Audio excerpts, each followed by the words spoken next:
Once upon a time, a witch loved stories galore, and greedy as she was, she wanted more and more. When she saw that the librarian had stories of all kinds, she said, "I'll capture you, all your stories will be mine." There took place a curious chase through meadow, tree, and flower, till at last they ended up right at the witch's tower. Now poor Marian the librarian, a prisoner she'll stay, until the witch is happy and lets Marian go away.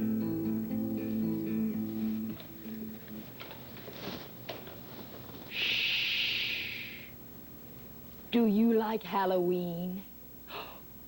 So do I. Oh, I'm going to give Marian the biggest Halloween scare. You see, I'm going to put my funny glasses on.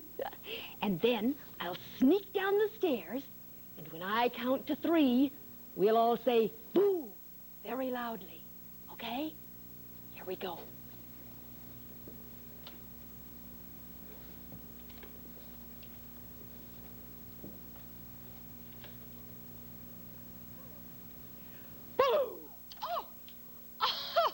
Kerfumbly, you scared me. Why, I'm not Kerfumbly.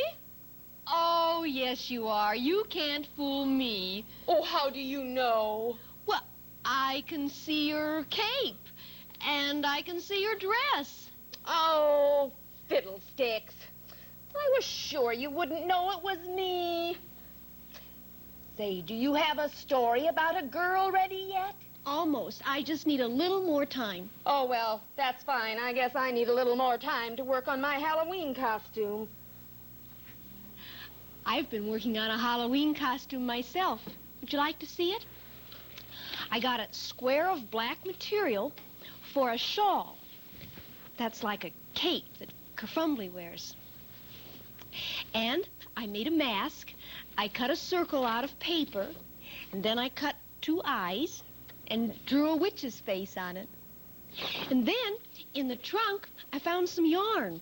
So I'm going to put that on the mask. There. Isn't Halloween fun? Wouldn't a Halloween story be fun? I wonder if we put these things in the machine, we just might get a Halloween story. The shawl, and the hair, and the mask.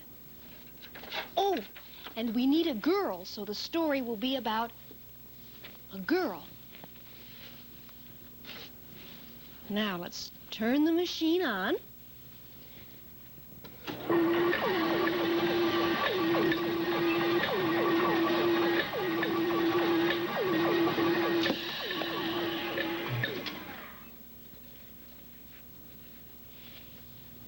And it's The Humbug Witch by Lorna Ballion.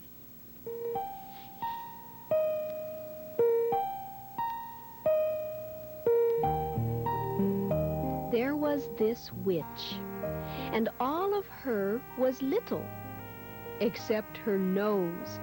That was very big. She had 2 crooked teeth and long, stringy red hair. It was so long, she kept tripping over it. She wore a slightly squashed, tall, black, pointed hat, like witches always wear. Orange gloves, a hand-knit black wool shawl, an old plaid apron, red and white striped stockings, and funny-looking black shoes with gold buckles on them.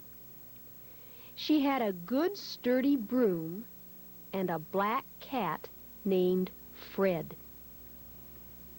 You can see for yourself, she was truly a frightening-looking, horrible, witchy witch.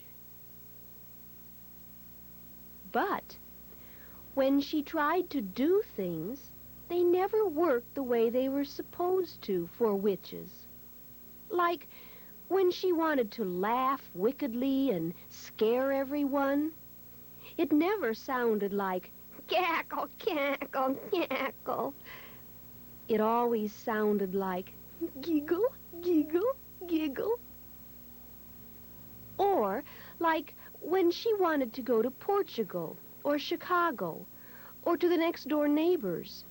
She would climb on her good sturdy broom and say all sorts of magic words and wait a few minutes, and nothing would happen. Then she would jiggle her good sturdy broom and say more magic words real loud and wait a long time, and still nothing would happen. Nothing at all. The broom would not move an inch.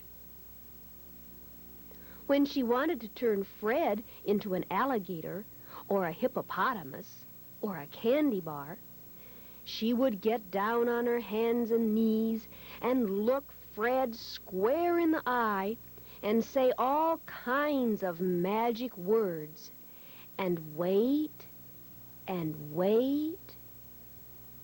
But Fred just stayed a cat. When she wanted to cook up a batch of magic potion, she would dump all the very best things in her very best kettle. Things like sour milk, paprika, molasses, prune pits, eggshells, hair tonic, apple peelings, pickle juice, cinnamon, genuine rainwater, cough syrup, and peanut butter. And she would stir it and stir it and stir it and say all the magic words she could think of, and then she would stir it some more. It sizzled a little, but it never got smoky or bubbly or exploded like magic potions are supposed to do. All it did was make Fred terribly sick to his stomach. She finally decided it was just no use. She stood her good sturdy broom in the corner. She took off her funny-looking black shoes with the gold buckles.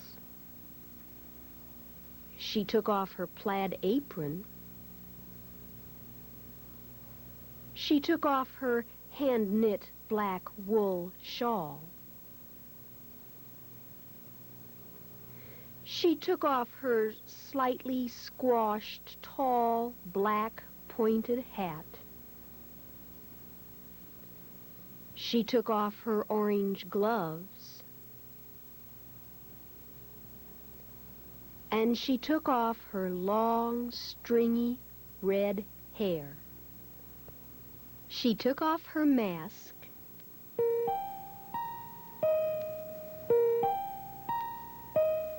And went to bed. So did Fred.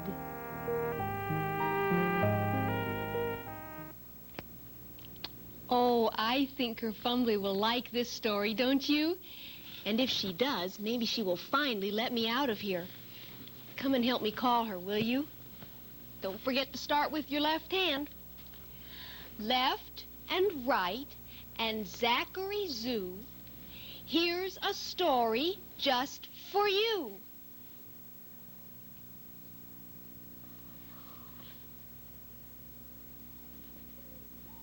Boom!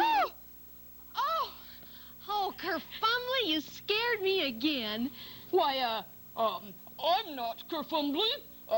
See, no dress, no cape. You're not, huh? Well, that's too bad, because if you were Kerfumbly, you could have this story.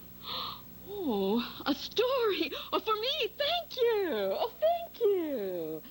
Ooh, the Humbug Witch. Did you see a witch in this story? You did? Did she fly around on her broomstick? No? Oh, well, did she make magic potions that explode? No. Well, did she turn her cat into a frog? No? Well, Marion, I do not like this story. Why, Kerfumbly, why not? Why, it makes fun of witches.